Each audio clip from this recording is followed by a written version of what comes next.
사회적으로 핫한 이슈를 키워드로 알아보는 핫키워드 시간입니다. 이민재 캐스터 안녕하세요. 안녕하세요. 최근 가계대출 연체율이 높아지는 상황에서 저신용 취약계층이 더 걱정인데요. 경기가 좀처럼 나아지지 않다 보니 올해 연체율이 높다고 하더라고요.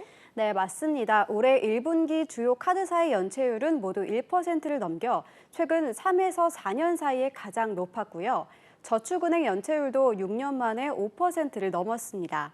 제2금융권의 대출도 마찬가지인데요. 상황이 이렇다 보니까 불법 사금융으로 내몰릴 수 있다고 우려하고 있습니다. 실제로 불법 사금융으로 인한 피해 신고가 계속해서 늘고 있다고 하는데 핫키워드에서 짚어보겠습니다. 경기도 안 좋은데 금리는 크게 오르면서 제때 돈 구하지 못하는 일이 늘고 있는데요. 대출 문턱도 높아졌고요. 이렇다 보니 불법 사금융 이용자가 더 많아질 수밖에 없는 것 같은데요. 네, 맞습니다. 금융감독원 조사에 따르면요. 지난해 불법 사금융 피해 신고센터에 접수된 상담 건수가 1,913건으로 2021년보다 10% 증가했다고 밝혔습니다. 유형별로 보면 불법 대부 관련 피해 신고 상담 건수가 1,350건으로 12% 증가했는데요. 미등록 대부와 법정 최고금리 초과, 불법 채권 추진 등의 피해가 여기에 해당합니다. 그런데 이뿐만이 아니라 이곳을 이용하는 과정에서 우리가 개인정보를 제공하게 되는데요. 네, 그렇습니다. 일단 이용을 하든 하지 않든 문의만 해도 개인정보를 제공해야 해서 기록이 남게 되는데요. 네, 그런데 미등록 대부업체의 비대면 불법 대법 취급 과정에서 개인정보 유출로 인한 피해를 우려해 상담한 경우가 3,111건으로 18% 증가했다고 합니다. 유출된 개인정보를 이용해서 대포 통장 개설 여부를 확인하는 요청도 20% 이상 늘었습니다. 온라인 대부 중개 사이트는 돈을 빌리는 사람이 광고된 업체로 연락하거나 상담 게시판에 연락처 등을 올리면 업체가 연락을 취하는 방식으로 운영되다 보니 이런 일이 더 많은 것으로 보입니다. 불법 사금융 이용 때 가장 우려가 되는 지점은 높아도 너무 높은 이자인데요.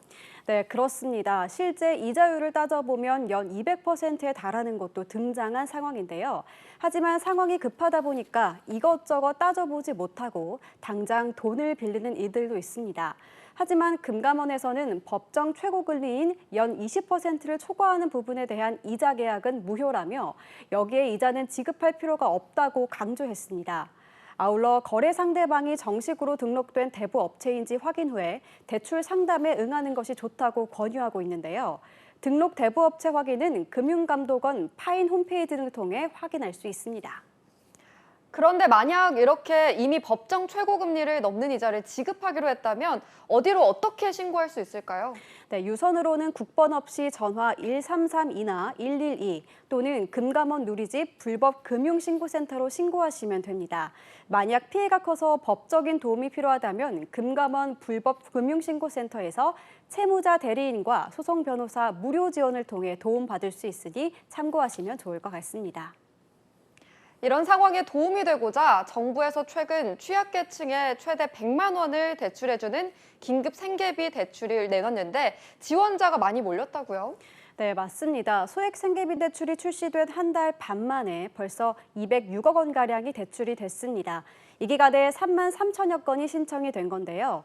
소액 생계비 대출은 기본 50만 원에 주거비나 의료비 등 필요성 등이 인정되면 최대 100만 원까지 가능합니다. 50만 원 대출이 2만 5,300여 건으로 전체 건수의 75%를 차지했고 50만 원 초과 대출은 8,300여 건이었습니다.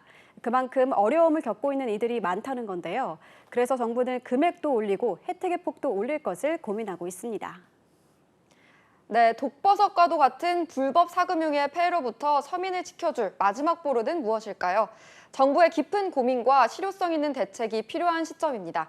지금까지 핫키워드 이민재 캐스터였습니다. 고맙습니다.